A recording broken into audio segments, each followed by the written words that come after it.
बच्चों, स्वागत है आपका हमारे इस YouTube channel UP physics 12th में। जैसा कि आप लोगों ने हमारे पिछले वीडियो में देखा कि किस तरह से हम प्रतिरोधों को श्रेणी और समांतर क्रम में जोड़कर उनका तुल्य प्रतिरोध निकालते हैं। साथ में हमने कार्बन प्रतिरोधों को समझा और किस तरह से किसी दिए गए कार्बन प्रतिरोधक का हम प्रतिरोध निकाल सकते हैं, क्योंकि कार्बन प्रतिरोधकों में जो क्या होते हैं, चार विभिन्न रंगों के वलय प्रिंटेड रहते हैं और उन्हीं वलयों के रंगों के आधार पर हम प्रतिरोध निकालते हैं। और उसकी जो ट्रिक थी वो भी मैंने बताई। उसके लिए एक सेंटेंस जो होता है वो सभी किताबों में दिया रहता है, उसको याद कर लीजिए। तो उसी क्रम में आप जो है उन रंगों को जान पाएंगे और उनका प्रतिरोध उन्हीं रंगों के आधार पर हम निश्चित कर पाएंगे। तो वो रंग क्या थे और वो सेंटेंस क्या था, उसको देखते हैं और फिर हम आज का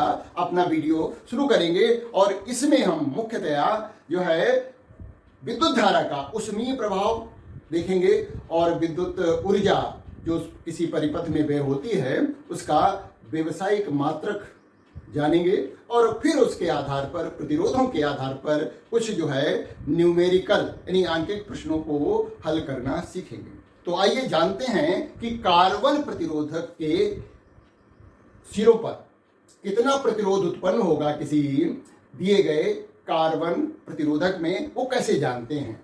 तो सेंटेंस जो होता था वो होता था बी रॉय, ये सब कैपिटल लेटर में रहते हैं। ग्रेट ब्रिटेन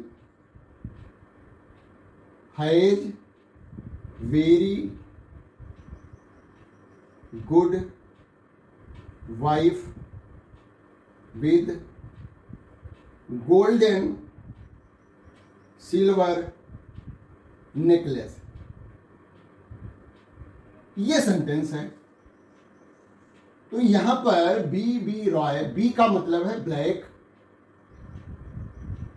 ये होता है ब्राउन यानी काला भूरा, रेड लाल, ऑरेंज नारंगी, येलो पीला,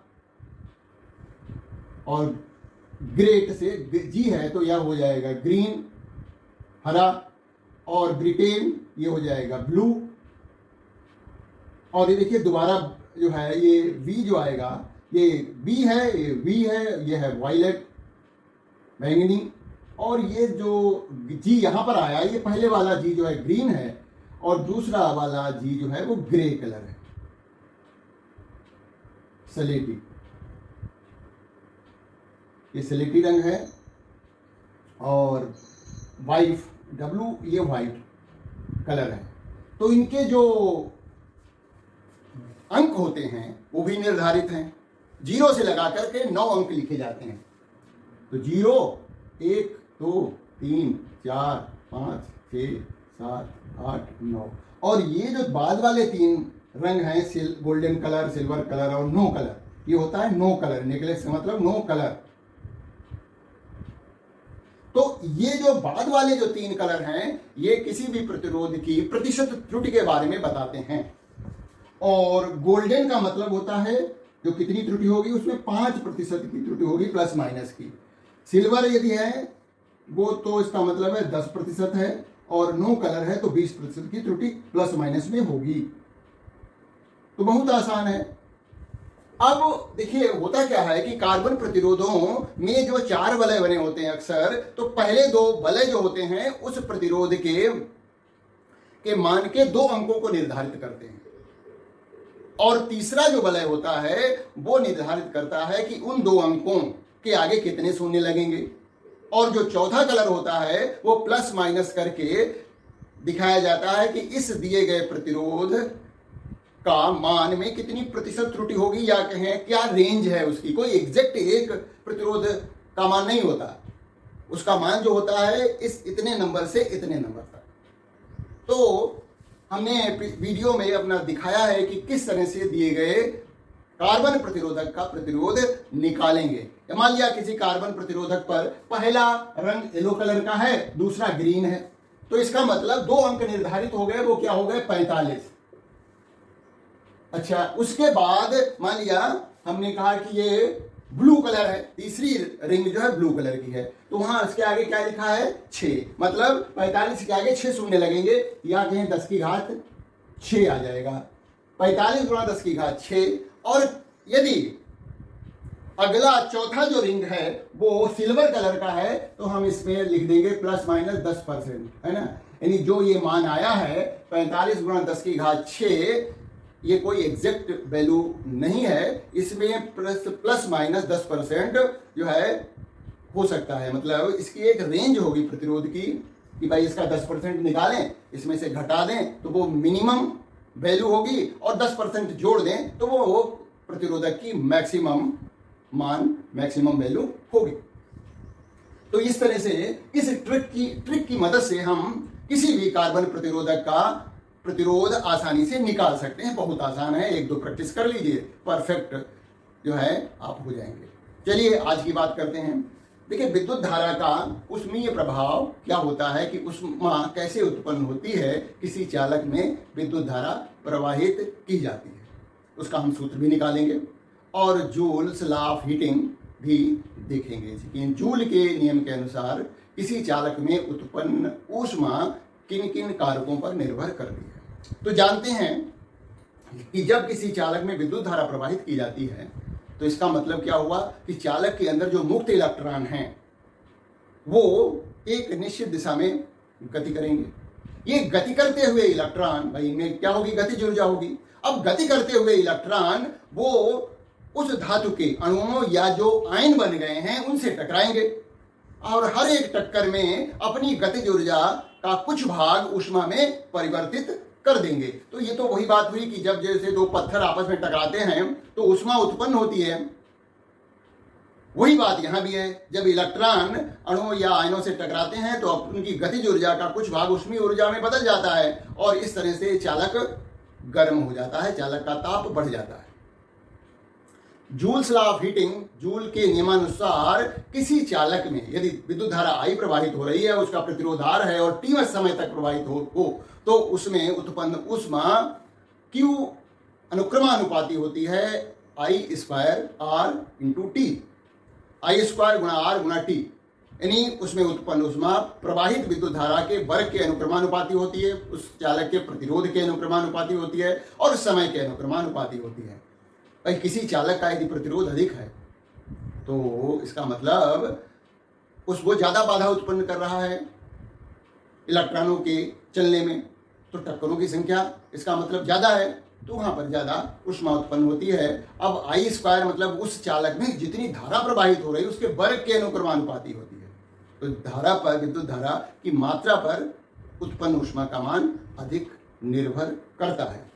ये हमने बातें नोट भी कर रखी हैं, आइए उसको देखते हैं।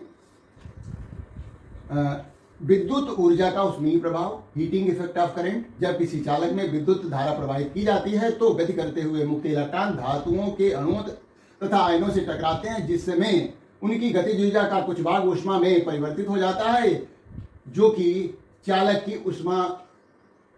में ऊष्मा के रूप में प्रकट होता है, यानी चालक का ताप बढ़ जाता है। सीधी सी बात है, बहुत सिंपल है। अच्छा, जूल के नियमानुसार यदि किसी चालक में धारा I प्रवाहित हो रही हो तथा इसका प्रतिरोध R हो तो समय t में उत्पन्न ऊष्मा Q अनुक्रमानुपाती I² RT। तो Q बराबर एक, हमने अनुक्रमानुपाती घटाने के लिए एक नियतांक ले लिया कि I² RT, यहाँ पर K का मान 1 है तो Q बराबर होता है I² RT। ये फार्मूला है जूल के नियम के अनुसार। इसको कैसे प्राप्त करते हैं ये भी हम देखेंगे। अच्छा, उत्पन्न ऊष्मा की गणना कैसे की जाती है ये आइए देखते हैं। कुछ मैंने नोट कर रखा है कि देखिए भाई, ऊष्मा उत्पन्न कब होगी, जब चालक में विद्युत धारा प्रवाहित की जाएगी। और विद्युत धारा कैसे प्रवाहित की जाए होगी, जब हम उस चालक के सिरों पर विभवांतर लगाएंगे, नहीं बैटरी या सेल को जोड़ेंगे, तो उसी सेल या बैटरी के कारण जो विभवांतर उत्पन्न होगा चालक के सिरों पर, उसी के कारण विद्युत धारा प्रवाहित होने लगेगी, मतलब इलेक्ट्रॉन गति करने लगेंगे विद्युत धारा की विपरीत दिशा में। और हमें विभवांतर की परिभाषा से मालूम है कि विभवांतर V बराबर होता है W/Q, यानी प्रति एकांक आवेश पर किया गया कार्य। तो परिभाषा हम ऑलरेडी इसको डिस्कस कर चुके हैं विभवांतर की, तो उसको हम डिटेल में नहीं जा रहे हैं, बस फार्मूला यहाँ पर प्रयोग करेंगे। V बराबर होता है W बटे Q, तो W बराबर हो जाएगा V गुणा Q, है ना। अब V विभवांतर है, Q आवेश, प्रवाहित आवेश है, और Q का मान हम विद्युत धारा के पदों में लिख देंगे। और कैसे निकालेंगे देखिएगा।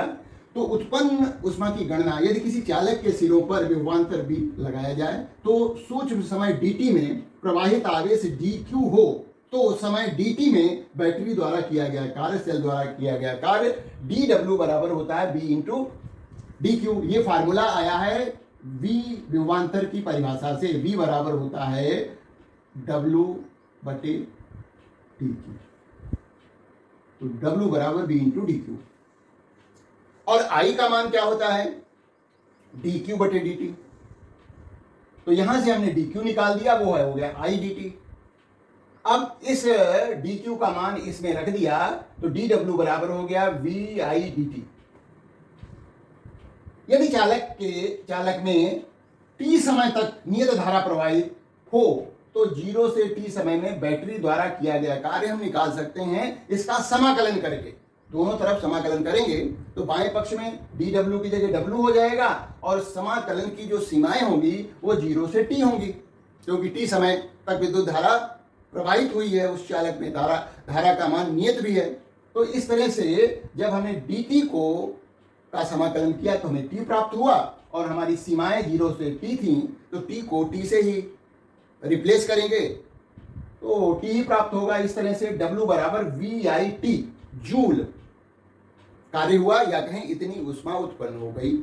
यहाँ t का मान हमें सेकंड में रखना है, बस ये ध्यान रखना है, बाकी तो ऐसा यूनिट रहेंगे। t का मान जो है मिनट या घंटे में रख करके हम यहाँ पर यदि t का मान जो है सेकंड में रखते हैं तो हमें उत्पन्न ऊष्मा या किया गया कार्य जो है वो जूल में प्राप्त होगा। अब आगे देखते हैं इसके विभिन्न रूप क्या हो सकते हैं। विभिन्न रूपों के लिए हमें थोड़ा जो हमारा सूत्र प्राप्त हुआ है, Q बराबर आया है VIT, इसको किया गया कार्य या उत्पन्न ऊष्मा कहेंगे, Q बराबर आया VIT। देखिए V की जगह पर हम IR लिख दें, क्योंकि V बराबर होता है IR, है ना। तो Q बराबर हो जाएगा IR इंटू IT, तो Q बराबर हो गया I स्क्वायर RT। यही जूल्स लॉ ऑफ हीटिंग था। एक ये सूत्र है, एक दूसरा हो गया ये। अब यहाँ पर I की जगह पर हम लिख सकते हैं VY, I बराबर V अपॉन R होता है, तो रखिए यहाँ पर, तो नया सूत्र पता लग जाएगा। Q बराबर हो जाएगा V बटे R का वर्ग इंटू RT, है ना। तो ये हो जाएगा V स्क्वायर बटे R square into R into T, तो एक R कट जाएगा, तो ये आ जाएगा हमारा Q बराबर आ जाएगा V स्क्वायर T बटे R। ये हमें तीसरा फार्मूला प्राप्त हो गया है उत्पन्न ऊष्मा का। और यहाँ पर T का मान हमने सेकंड में लिया है, तो सभी जगह जो ऊष्मा प्राप्त होगी वो जूल में होगी। यदि हमें कैलोरी में करना है, क्योंकि ऊष्मा का एकमात्र कैलोरी भी है, तो इसमें हमें थोड़ा परिवर्तन करना पड़ेगा, है ना। परिवर्तन क्या करेंगे कि जूल को कैलोरी में बदलेंगे। एक कैलोरी बराबर होता है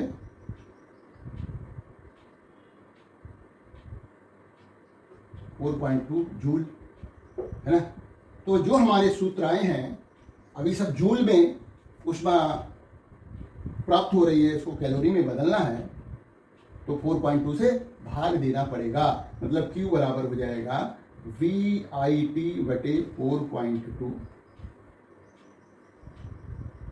या कहें I स्क्वायर RT बटे 4.2 बराबर हो जाएगा V स्क्वायर T बटे R इंटू 4.2।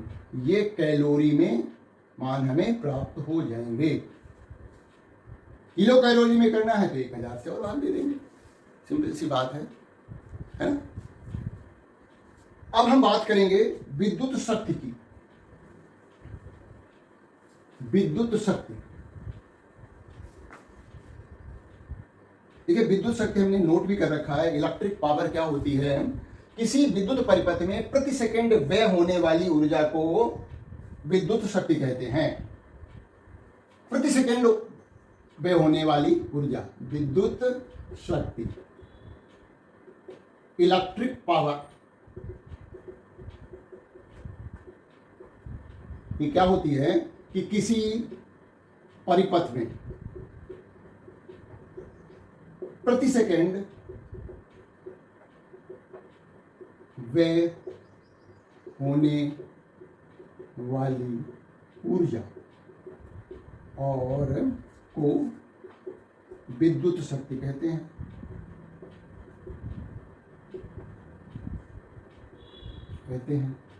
ये परिभाषा हो गई। यानी विद्युत शक्ति जो होती है, क्या होती है?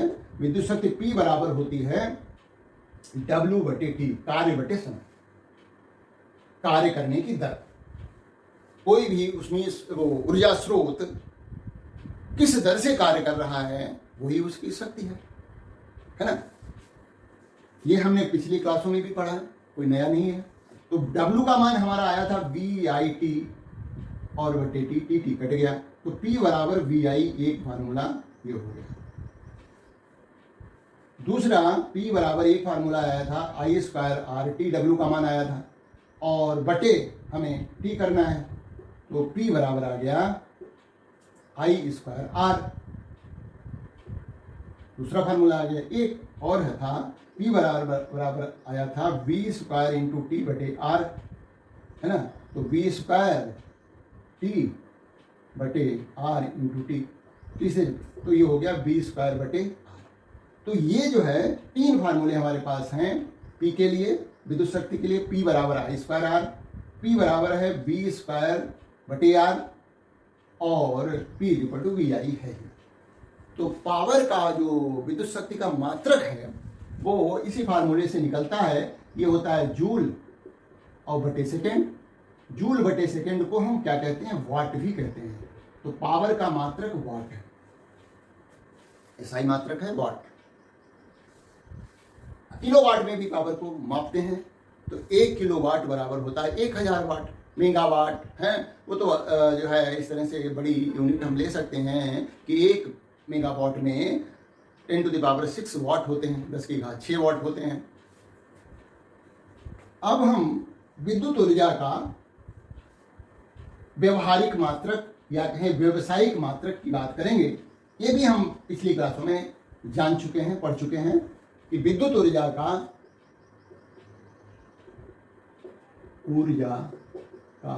व्यवहारिक एक मात्रक, जैसा कि हमारे घरों में जो व्यय ऊर्जा, विद्युत व्यय ऊर्जा जो आती है, वो कहते हैं कि इतने यूनिट, 10 यूनिट, 50 यूनिट, 100 यूनिट बिजली खर्च हुई। तो जो यूनिट है वो क्या होती है? तो जब हम विद्युत ऊर्जा को किलोवाट घंटे में मापते हैं, तो 1 किलोवाट घंटा जो होता है वो 1 यूनिट के बराबर होता है।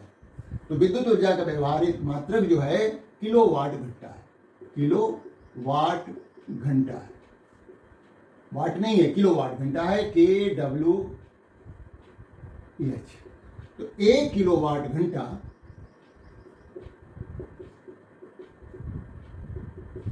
बराबर होता है 1 यूनिट। अब इस किलोवाट घंटे को हम जूल में भी परिवर्तित कर सकते हैं। तो किलोवाट घंटा है, तो किलोवाट का मतलब 1000 वाट हो गया, गुणा घंटा। 1 घंटा है तो 1 घंटे में 60 मिनट होते हैं और 60 ही सेकंड होते हैं 1 मिनट में। तो 1 घंटे को सेकंड में बदल दिया, 60 × 60 सेकंड हो गया। तो इस तरह से 36 के आगे 1 2 3 4 5 शून्य लगा दिए हमने। तो इसको हम ऐसे भी लिख सकते हैं 3.6 × 10⁶ जूल। ये जूल में परिवर्तित हो गया। 1 किलोवाट घंटा 1 kWh बराबर होता है 3.6 × 10⁶ जूल के बराबर होता है। क्योंकि व्यय ऊर्जा जो हम कैसे निकालते हैं, व्यय ऊर्जा बराबर होता है P × T। कैसे? P बराबर होता है W/T। W व्यय ऊर्जा ही तो है, किया गया कार्य ही तो व्यय ऊर्जा होती है। तो W बराबर हो जाता है P × T। तो किसी भी विद्युत संयंत्र की शक्ति मालूम हो और वो कितने घंटे काम करता है, कितने घंटे चलता है वो मालूम हो, घंटा मालूम हो यानी समय मालूम हो, तो हम उसके द्वारा वे ऊर्जा निकाल सकते हैं। घरों में हीटर होते हैं, रेफ्रिजरेटर होते हैं, एसी होते हैं, तो उनका हमें उनकी शक्ति मालूम होनी चाहिए, किस पावर की है, क्या वोल्टेज है ना। और समय कितने देर चलाया जाता है कोई इलेक्ट्रिक यंत्र, वो समय घंटे में मालूम हो तो हमें वे ऊर्जा का मान प्राप्त हो जाएगा। अच्छा, यदि ये पावर किलोवाट में है ना, और पहले यदि वाट में है, यदि वाट में पी का मान है और टी का मान घंटे में है, तो 1000 से भाग दे दीजिए, क्योंकि वाट को किलोवाट बनाना पड़ेगा। तो ये जो हमें वे ऊर्जा प्राप्त होगी वो किलोवाट घंटे में kWh में प्राप्त हो जाएगी। अब किसी विद्युत यंत्र द्वारा पूरे 1 महीने में कितनी ऊर्जा वे हो रही है, मान लिया प्रतिदिन वो 2 घंटे चलता है ना, 2 घंटे चलाया जाता है, 2000 वाट का है, पी का मान 2000 का वाट है ना, और समय जो है 2 घंटा प्रतिदिन,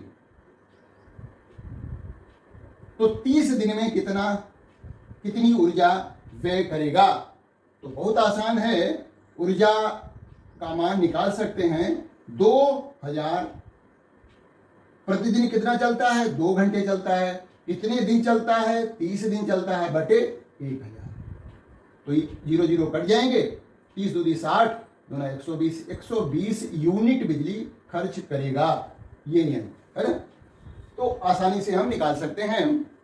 ऐसा कोई प्रश्न परीक्षा में पूछा जाता है, यानी हमने क्या किया, वाट गुणा घंटा गुणा दिन बटे 1000 कर दिया। अब हम कुछ प्रश्न देखेंगे जो कि न्यूमेरिकल हैं, प्रतिरोधों पर आधारित हैं, बहुत ही बेसिक इंपॉर्टेंट प्रश्न हैं। चलिए, पहला प्रश्न है, देखिए, एक कोई तार है जिसका प्रतिरोध 10 ओम दिया गया है। अब इस तार को खींच करके इसकी लंबाई 3 गुनी कर दी जाए, उसके बाद क्या किया गया, अब इस तार को 3 बराबर भागों में चित्रानुसार विद्युत पथ से जोड़ा जा रहा है। ये दिया गया, देखिए, विद्युत पथ। तो बिंदुओं ए तथा बी के बीच तुल्य प्रतिरोध ज्ञात करो। हमने देखिए पिछले वीडियो में समझाया था, यदि किसी तार को खींच करके उसकी लंबाई n गुना कर दी जाए तो उसका प्रतिरोध n² गुना हो जाता है, मतलब n के वर्ग का गुना हो जाता है। लंबाई कितनी गई, n गुना की गई, तो प्रतिरोध मान लिया पहले r था, लंबाई कितनी की गई है, n गुना की गई है। अब नया प्रतिरोध जो होगा वो कितना हो जाएगा, याद रखिए, वो हो जाएगा n² गुणा प्रारंभिक प्रतिरोध। ये कोई भी प्रश्न ऐसा परीक्षा में आसानी से पूछा जा सकता है और बहुत आसान होता है। तो यहां पर हमारा जो प्रतिरोध है, प्रारंभिक प्रतिरोध है उस तार का, इसको खींचा जा रहा है, उसका R जो है प्रारंभिक वो 10 ओम है, 10 ओम है। लंबाई कितनी की जा रही है, लंबाई 3 गुना कर दी गई, 3 गुना। तो नया प्रतिरोध जो होगा, नया प्रतिरोध वो हो जाएगा 3 का वर्ग गुना 10, 9 गुना 10 बराबर 90 ओम प्रतिरोध अब हो जाएगा खींचने के बाद। अब उसके 3 टुकड़े किए गए, बराबर बराबर किए गए, तो सभी का प्रतिरोध भी बराबर होगा। 3 टुकड़ों, प्रत्येक टुकड़े का प्रतिरोध कितना हो जाएगा, 90/3, 30 ओम हो जाएगा। अतः चित्रानुसार R1 बराबर R2 बराबर R3 बराबर है 30 ओम के। कैसे जोड़े गए हैं देखिएगा चित्र से, यहां पर ये देखिए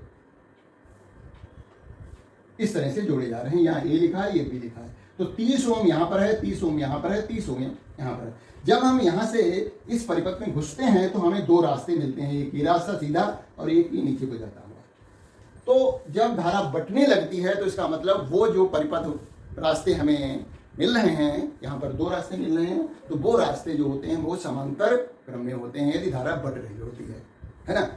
अच्छा, बटने के बाद जो सीधी धारा जा रही है जिसमें कि 2 प्रतिरोध लगे हुए हैं, तो जितनी धारा पहले वाले में प्रवाहित होगी उतनी ही धारा दूसरे वाले में भी प्रवाहित होगी, कोई दूसरा रास्ता भी नहीं है। इसका मतलब ये वाला R1 और ये R2 श्रेणी क्रम में है ना। और उसके साथ ये 30 ओम का R3 जो है वो समांतर क्रम में है। तो इन दोनों का श्रेणी क्रम पहले निकालें। तो R डैश बराबर हो जाएगा 30 + 30 यानी 60 ओम हो गया। अब ये हमें एक नया परिपथ मिला। कैसे मिला देखिए, अब हमारे पास ये एक लाइन ये हो गई, दूसरी लाइन नीचे हो गई, यहाँ पर 60 ओम आ गया, ये 30 ओम है, यहाँ ए लिखा है, बी लिखा है, सीधी सी दिख रहा है कि ये दोनों समांतर क्रम में है। तो जब दो प्रतिरोध समांतर क्रम में होते हैं उसके लिए हमने एक अलग से सूत्र बताया था, तुल्य प्रतिरोध R बराबर हो जाएगा, ये हमारा R डैश है और ये क्या है R3 है। तो यहाँ पर तुल्य प्रतिरोध हो जाएगा R डैश गुणा R3 बटे R डैश प्लस R3। तो R डैश का मान 60 गुणा R3 30 बटे 60 + 30 तो 180 बटे 90 शून्य कट गया, तो 1800 बटे 1 शून्य कट गया, तो ये आ गया 20 ओम। ये AB के बीच प्रतिरोध प्राप्त हो गया। देखिए, प्रतिरोधों के सर्किट में परिपथ में हम पहले ये डिसाइड करते हैं कि जुड़े हुए प्रतिरोध समांतर क्रम में है या श्रेणी क्रम में है। ये ऐसे ही नहीं आता है, प्रैक्टिस से आता है। कुछ प्रश्न हम उनको हल करें, कुछ प्रश्न ट्रिकी होते हैं, तो वो ट्रिक को समझें, है ना। अब देखिए अगला प्रश्न देखिए, प्रश्न 2 थोड़ा सा ट्रिकी है। क्या है, चित्र में दर्शाए गए 75 ओम प्रतिरोध में विद्युत धारा का मान ज्ञात कीजिए और R1 100 ओम का यहाँ पर है, R2 50 ओम है, ये 75 ओम है जिसमें कि हमें विद्युत धारा ज्ञात करनी है और R4 50 ओम का है। चित्र देखें प्रश्न 2 का और उसको समझें। ये देखिए प्रतिरोध है R1 जो कि 100 ओम का है, यहाँ पर ये R2 है जो कि 50 ओम का है और फिर ये जो R4 है ये भी 50 ओम का है। ये बीच में जो 75 ओम का है जिसको कि हमने R3 लिखा है, ये 50 है, ये 75 है और ये 50 है। हमें इसी 75 ओम वाले में विद्युत धारा कितनी प्रवाहित हो रही है निकालनी है। देखिए जब इस तरह का सर्किट हो, ये साधारणतः देखिए ये वाला सिरा और ये वाला सिरा, भाई इन दोनों प्रतिरोधों R3 और R4 के सिरे एक ही बिंदु पर यहाँ पर जुड़े गए हैं और फिर ये साधारण तार है, कोई प्रतिरोध वाला तार नहीं है, तो हम इस बिंदु को यहाँ से डायरेक्ट जोड़ सकते हैं। साधारण तार को हटा दीजिए। यदि साधारण तार हमने हटाया और इन दोनों 75 ओम और R4 वालों 50 ओम के इस सिरे को यहीं पे जोड़ दिया, यहाँ पर आकर के जोड़ दिया है, तो ये देखिए ऐसा हमें सर्किट प्राप्त हो जाएगा। ये R2 हो जाएगा, ये R3 हो जाएगा, ये R4 हो जाएगा और इधर जो है ये हमारा R1 100 ओम का होगा। इसका मतलब ये हुआ कि देखिए यहाँ पर धारा आएगी तो कुछ इधर जाएगी, कुछ इधर जाएगी, कुछ 3 भागों में बटेगी। इस बिंदु पर धारा 3 भागों में बटेगी, अतः R2, R3, R4 ये समांतर क्रम में हैं। तो पहले R2, R3, R4 का समांतर क्रम के आधार पर तुल्य प्रतिरोध निकालें। तो इनका तुल्य प्रतिरोध कैसे निकालेंगे, 1/R डैश बराबर हो जाएगा 1/R2 + 1/R3 + 1/R4, 1/50 + 1/75 + 1/50, लघुत्तम आया 150, 3 + 2 + 3 तो 3 6 8/150। तो R डैश का मान आ गया 150/8 ओम। अब नया प्रतिरोध का जो है सर्किट बना लीजिए, मतलब यहाँ पर इनको हटा करके एक सिंगल प्रतिरोध जो आया है R डैश कर दीजिए तो और क्लियर हो जाएगा। देखिए हम क्या कर रहे हैं, इन तीनों को हटा दें और उसकी जगह पर एक अकेला जोड़ दें जिसको हमने R डैश कहा है और यहाँ पर हमारी बैटरी लगी हुई है 190 वोल्ट। अब R1 और R डैश, जिसका R डैश का मान है 150/8 ओम, यहां से विद्युत धारा आएगी, यहां जाएगी और उतनी ही इसमें भी जाएगी, R डैश में भी जाएगी। इसका मतलब R1 और R डैश जो हैं वो श्रेणी क्रम में है, समान धारा प्रवाहित हो रही, दूसरा कोई रास्ता ही नहीं है। तो इस से हम क्या करेंगे, अब इन दोनों का जो तुल्य प्रतिरोध निकालेंगे वही पूरे सर्किट का, पूरे परिपथ का तुल्य प्रतिरोध होगा। ये श्रेणी क्रम में है तो तुल्य प्रतिरोध निकालते हैं तुल्य प्रतिरोध। देखिए 75 जो ओम का R3 प्रतिरोध है, इसमें विद्युत धारा कितनी प्रवाहित हो रही है ये तब तक नहीं निकाल पाएंगे जब तक हम R3 के सिरों पर कितना विभवांतर है वो नहीं पता कर लेते। तो उसी की कोशिश कर रहे हैं। तुल्य प्रतिरोध जो हो जाएगा R बराबर हो जाएगा R1 प्लस R डैश। तो R1 का मान है 100 और R डैश का मान है 150/8। तो लघुत्तम 8 आया, ये 800 हो गया प्लस 150, तो 950/8 ओम पूरे परिपथ का प्रतिरोध हो गया। इस परिपथ में कितनी धारा बह रही है ये निकालिए पहले, है ना। परिपथ में धारा I बराबर हो जाएगा V/R।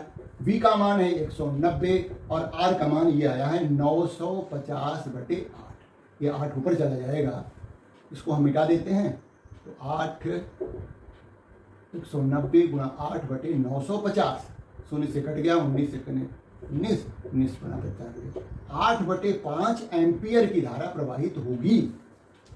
अब ये 8 एम्पियर की धारा यहाँ R1 में प्रवाहित होगी और उतनी ही धारा R डैश जो इनको मिलकर के बना हुआ प्रतिरोध है, इन तीनों का जो तुल्य प्रतिरोध R डैश आया उतनी ही वहां भी जाएगी, क्योंकि ये R1 और R डैश अभी देखा था वो श्रेणी क्रम में थे, है ना। तो हमें R2, R3, R4 के सिरों पर विभवांतर पता करना है। R2, R3, R4 ये समांतर क्रम में है और समांतर क्रम में जो जुड़े प्रतिरोधों के सिरों पर विभवांतर जो होता है वो समान होता है। तो 190 वोल्ट का जो विभवांतर है, सेल का जो दिया गया है वोल्टेज, वो जो है कुछ इसके सिरों पर जो है लगेगा और बाकी बचा R डैश पे चला जाएगा। देखिए क्योंकि हमारा ये R1 और R डैश ये क्या है, श्रेणी क्रम में है, तो कुछ जो है विभवांतर वोल्टेज यहाँ जो है ड्रॉप होगा और कुछ यहाँ ड्रॉप होगा, क्योंकि श्रेणी क्रम में जुड़े प्रतिरोधों के सिरों पर विभवांतर जो है अलग अलग होता है। यदि प्रतिरोध का मान अलग अलग है, धारा समान प्रवाहित होती है, लेकिन श्रेणी क्रम में जुड़े प्रतिरोधों के सिरों पर विभवांतर अलग अलग होता है। तो 190 तो टोटल विभवांतर है जो कि सेल या बैटरी का वोल्टेज। तो यहां पर कितना विभवांतर है, R1 के सिरों पर कितना विभवांतर है ये पहले निकालिए और जितना R1 के सिरों पर विभवांतर आए उसको 190 में से घटा दीजिए, तो बाकी बचा हुआ विभवांतर R डैश के सिरों पर आ जाएगा। जब R डैश के सिरों का विभवांतर पता लग गया तो वही विभवांतर R2 के सिरों पर भी होगा, वही R3 के सिरों पर भी होगा, वही R4 के भी सिरों पर होगा। मतलब हम फिर R2, R3, R4 में किसी में भी विद्युत धारा निकाल लेंगे। तो ये देखिए यहाँ से धारा आएगी, 3 बराबर भागों में बढ़ जाएगी। बराबर भागों में तो नहीं, क्योंकि बीच का प्रतिरोध जो है वो 75 ओम का है, तो जो है धारा तो अलग अलग जाएगी। हाँ, ये है कि R2 और R4 में धारा समान रहेगी। तो हमारा पर्पज है कि R3 के सिरों पर विभवांतर कितना है, और ये क्योंकि ये समांतर क्रम में है तो तीनों के सिरों पर विभवांतर समान होगा।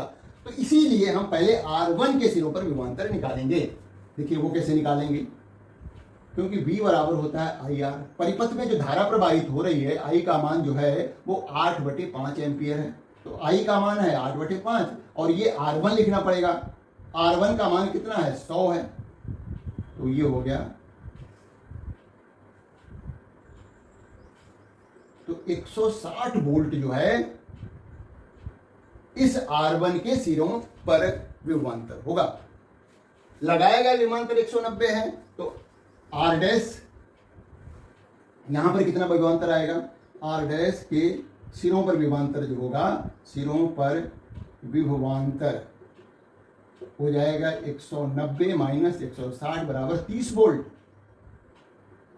और यही 30 वोल्ट जो होगा वो R2, R3 और R4 प्रतिरोधों के सिरों पर होगा।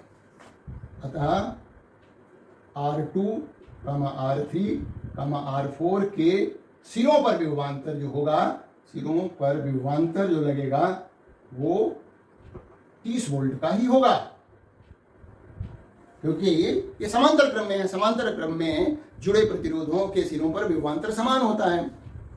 तो अब हम R3 में विद्युत धारा निकाल लेते हैं। तो R3 बराबर हो जाएगा इसका मान हमने इसको V डैश कर लेते हैं, है ना। तो R3 में धारा, R3 प्रतिरोध में धारा, I3 बराबर हो जाएगी V डैश बटे R3। तो V डैश का मान 30 वोल्ट आया था और R3 का मान 75 है। तो काट दीजिए, 5 छिक्का 30 और 15, तो 6/15 एम्पियर की धारा प्रवाहित होगी 75 ओम के प्रतिरोध में। उसी तरह से हम R2 में भी निकाल सकते हैं, 30/50 और R4 में भी 30/50 विद्युत धारा प्रवाहित होगी, 30/50 30/50 एम्पियर। अब हम तीसरा प्रश्न देखते हैं। यहाँ पर एक जनरल प्रश्न लिया गया है जिसमें एक तार जो कि बेलनाकार है बताया गया है और इसको खींचकर उसकी लंबाई 10% बढ़ा दी जाती है। यहाँ पर प्रतिशत में वृद्धि दी गई है, तो प्रतिरोध, तार के प्रतिरोध में प्रतिशत वृद्धि ज्ञात करनी है। तो लीजिए देखिए प्रश्न 3 को कैसे हल करेंगे। प्रश्न नंबर 3, तो हमें फार्मूला मालूम है कि R बराबर होता है रो L बाई ए। तो माना प्रारंभिक लंबाई जो है ये प्रारंभिक प्रतिरोध है, प्रारंभिक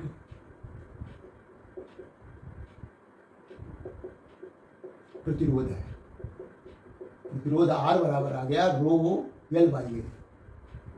तो यहाँ पर L क्या है, प्रारंभिक लंबाई है ना। लंबाई कितनी है, L है। प्रतिच्छेद क्षेत्रफल जो है, प्रतिच्छेद का क्षेत्रफल जो है, क्षेत्रफल वो है A। ये तो विशिष्ट प्रतिरोध है। अब जो है लंबाई को 10% बढ़ाया गया, तो ये हमारा एक सूत्र हो गया प्रतिरोध का। नई लंबाई कैसे निकालेंगे, नई लंबाई L में L का 10% जोड़ देंगे, तो ये कट गया, तो ये 10 से 11 L बटे 10, मतलब 1 नई लंबाई को हम L डैश लिख रहे हैं, तो 1.1 L आ गया। L को इधर ले आए तो L डैश बटे L बराबर हो जाएगा 1.1। इसकी भी जरूरत पड़ेगी, ठीक है ना। अच्छा, जब किसी तार को खींचा जाता है तो उसका आयतन नहीं बदलता, आयतन समान रहता है।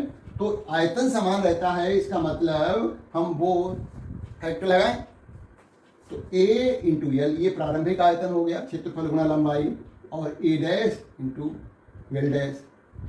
अब इसमें हम मान रखते हैं जो हमें मालूम है, A डैश नहीं पता है, L डैश का मान जो है वो कितना आया है, वो आया है 1.1 L। तो अब क्या हो रहा है, देखिए L से L कट जा रहा है, तो A/A डैश बराबर आ गया 1.1, ये आ गया। अब R डैश का मान क्या होगा, है ना। यहाँ पर हम देखते हैं कि R डैश नया प्रतिरोध यदि हम निकालें तो कैसे निकालेंगे, देखिए जरा। R डैश बराबर हो जाएगा रो L डैश बटे A डैश, है ना। तो रो तो वही है, पदार्थ तो वही है, L डैश का मान अभी हम नहीं लिखते हैं, A डैश का मान वैसे तो अलग से लिखने की जरूरत नहीं, ये नया प्रतिरोध है, नया प्रतिरोध है, नया प्रतिरोध दूसरे तरीके से निकालना है, ठीक है। अब हम क्या कर रहे हैं, ये समीकरण हमारी 2 हो गई, तो इससे R डैश अपान R निकालते हैं, आसानी हो जाएगी। तो R डैश का मान रो L dash upon A dash, और ये जो R है क्योंकि ये बटे में है तो इसलिए ये उल्टा होकर के गुणा हो जाएगा, A बटे रो गुणा L। देखिए रो से रो कट गया, हमारे पास आ गया है L डैश बटे L गुणा A बटे A डैश। L बटे L डैश का मान हमें मालूम है जो कि हमारा है 1.1 है। A बटे A डैश का मान भी मालूम है 1.1 है, तो ये गुणा किया तो 1.21 आ गया।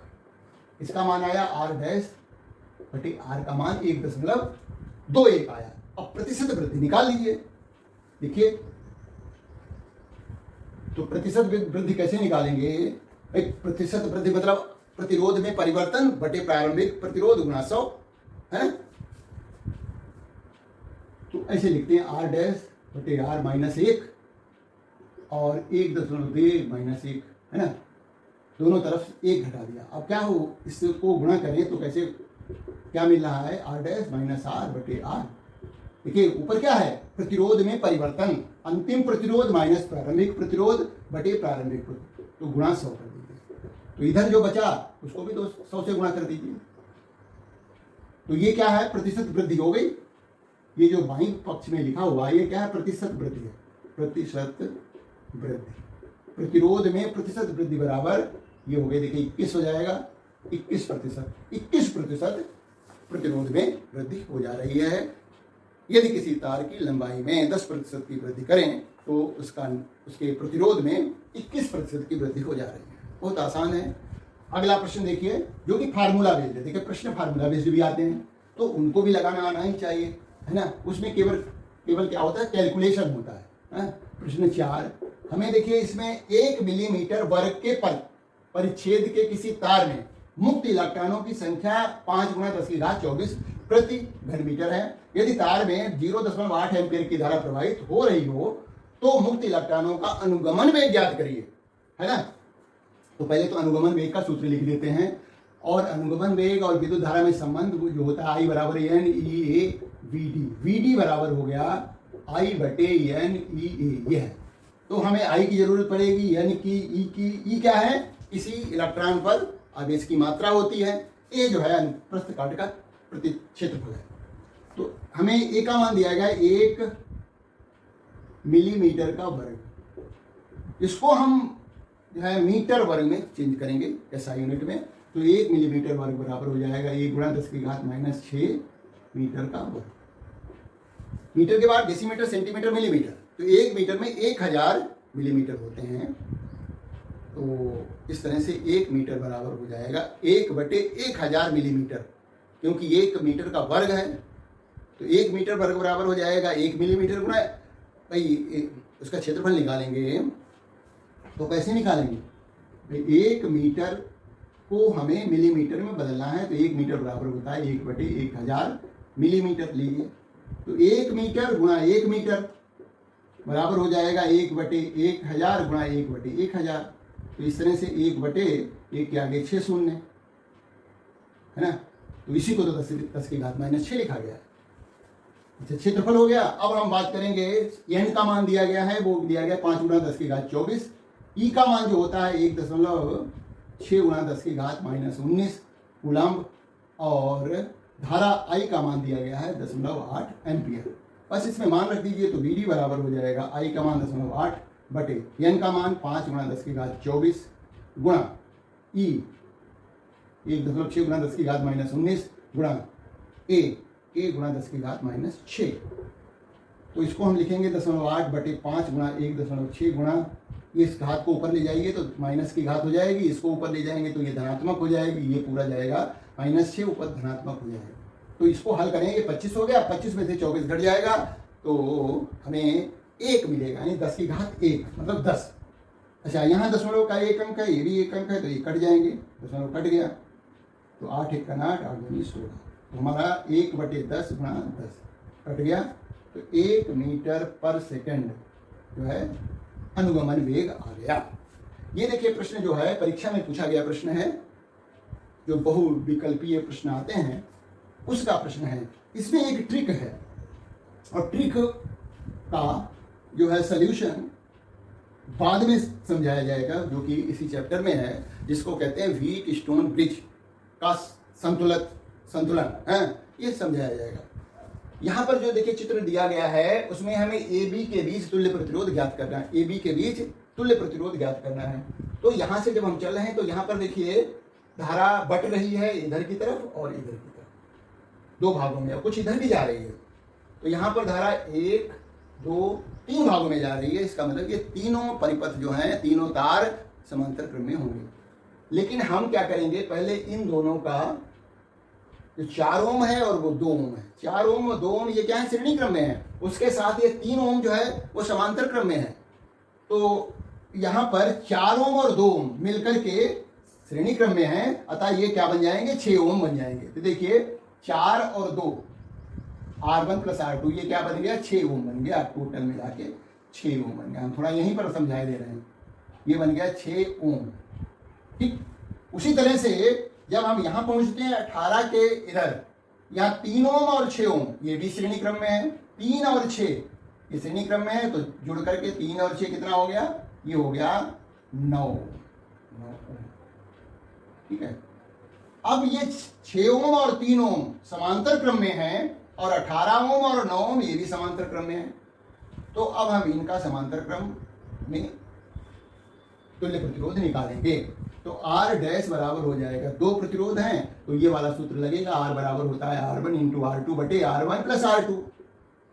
तो R डैश बराबर हो जाएगा 6 गुणा 3 बटे 6 प्लस 3, तो इस तरह से 18 बटे 9, ये हो गया 2 ओम।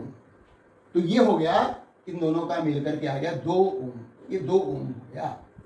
उधर वाले का देखिए यहाँ पर कितना बनेगा, R डबल डैश बराबर हो जाएगा, देखिए 9 गुणा 18 बटे 9 प्लस 18, तो ये हो गया 9 गुणा 18 बटे 27, 9 तिया 27, 3 4 18, यानी 6 हो गया। अब नया जो परिपथ बन रहा है वो देखिए ऐसे बन रहा है,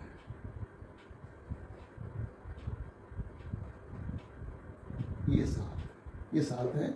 यहां पर जो आ रहा है वो 2 आ रहा है, यहां पर आ रहा है 6 ओम आ रहा है, यहां पर पहले से ही 4 ओम है, और ये 12 ओम है, 7 ओम है। ये बिंदु ये है, ये भी है। अब देखिए 2 बटे 6, ये इसको हम R1 कहें, R2 कहें, ये R3 हो गया, ये अब R4 हो गया। व्हीट स्टोन ब्रिज की संतुलन की अवस्था में क्या होता है, R1 बटे R2 बराबर होता है R3 बटे R4। यदि ऐसा है तो हम इस 7 ओम वाले प्रतिरोध को छोड़ देंगे, और ऐसा है भी क्योंकि 2 बटे 6 बराबर है 4 बटे 12। देखिए है 2 बटे 6 कितना आया, 1 बटे 3 आया, ये भी 1 बटे 3 आया। इसका मतलब ये संतुलन की अवस्था में है। व्हीट स्टोन ब्रिज संतुलन की अवस्था में होता है तो हम इस वाले प्रतिरोध को छोड़ देते हैं, तो ये प्रतिरोध हमने छोड़ दिया।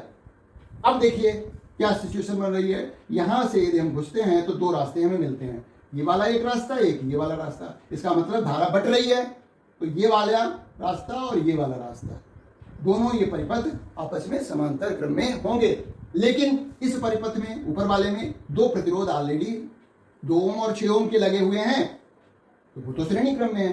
तो इन दोनों का श्रेणी क्रम R ट्रिपल डैश कहें तो 2 प्लस 6 8 हो जाएगा, और इन दोनों का श्रेणी क्रम, ये भी श्रेणी क्रम में है ना, तो ये हो जाएगा R 4 करके लिख दे रहे हैं ऐसा। तो ये 4 और 6 12, 4 और 12 कितना हो जाएगा 16।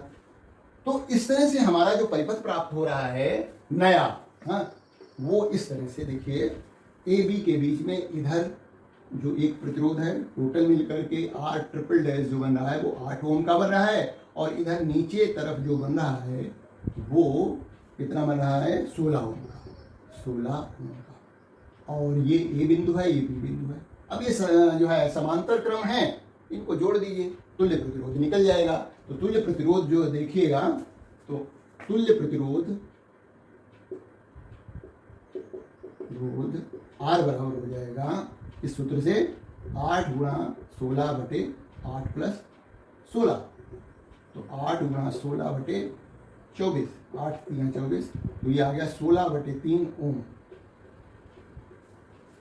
तो इस तरह से कोई व्हीट स्टोन ब्रिज का संतुलन की अवस्था की कंडीशन दी गई है, तो ये वाला जो है प्रतिरोध छूट जाता है।